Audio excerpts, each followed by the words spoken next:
Une femme qui a quitté sa maison pour construire une vie meilleure à l'étranger a été piégée comme travailleuse du sexe dans un pays où personne ne la connaissait. Ils ont abusé de moi. Mon fils était encore là.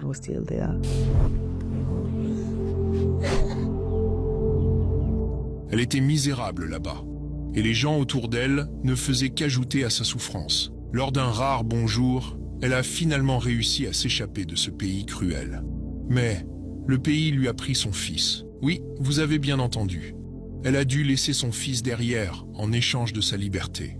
Maintenant qu'elle peut enfin respirer, son esprit reste piégé, hanté par les pensées de son enfant.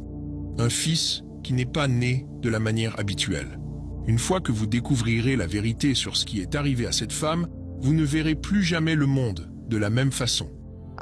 J'espère que tu vas bien là où tu es. Cette vidéo ne sera pas facile à regarder.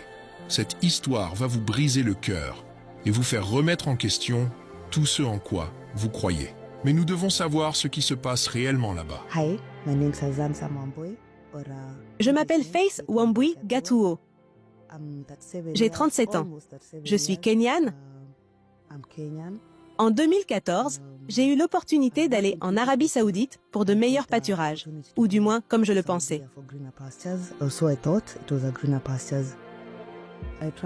J'ai voyagé avec un agent véreux apparemment. Malheureusement, je l'ai appris plus tard. Quand je suis allée en Arabie Saoudite, j'étais naïve. Je ne comprenais pas bien les règles du pays. Je ne savais pas ce qu'ils attendaient de moi parce que je n'avais reçu aucune formation. Alors, je suis arrivée dans ma première maison avec un très bon patron. Le patron était une très bonne personne. Et la femme,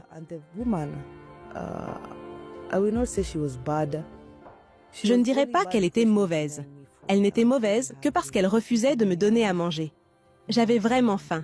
Je travaillais de nombreuses heures et j'avais vraiment toujours faim.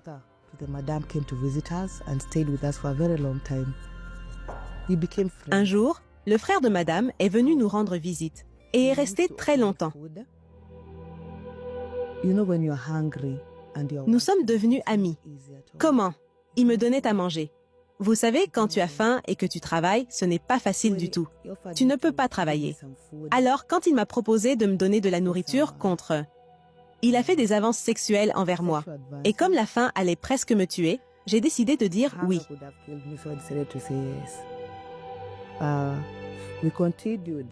Nous avons continué quelque temps jusqu'à ce que je tombe enceinte.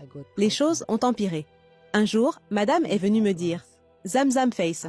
Mais à ce moment-là, j'étais Face. Je ne m'appelais pas Zamzam. Tu es enceinte. Je ne m'y attendais pas parce que...